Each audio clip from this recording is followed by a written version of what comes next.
When you open most social platforms today, there is a quiet question hanging over every post. Who is actually speaking?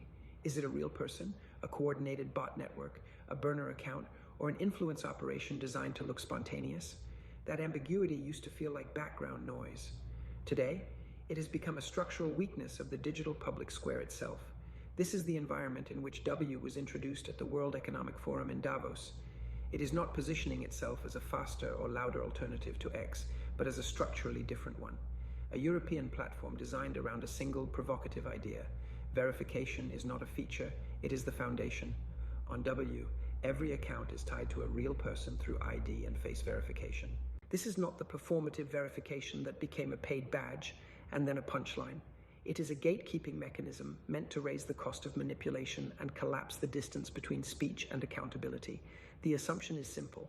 If every voice maps to a real human, coordinated abuse, bot amplification, and synthetic outrage become harder to sustain at scale. The symbolism is intentional. W stands for we, but it also echoes the basic questions of journalism. Who, what, when, where, why.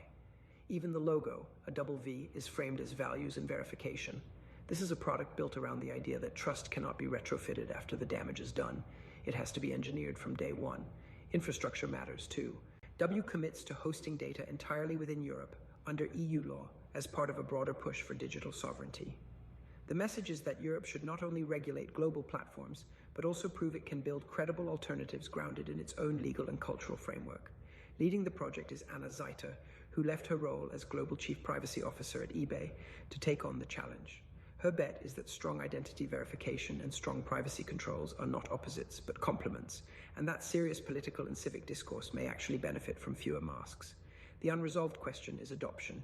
Mandatory verification creates trust, but also friction. Whether users are willing to trade anonymity for credibility will determine if W becomes a living public square or a well-designed statement. Either way, its launch marks a shift. Europe is no longer just criticizing the architecture of someone else's platform. It is trying to design one that reflects its own values, in code rather than regulation.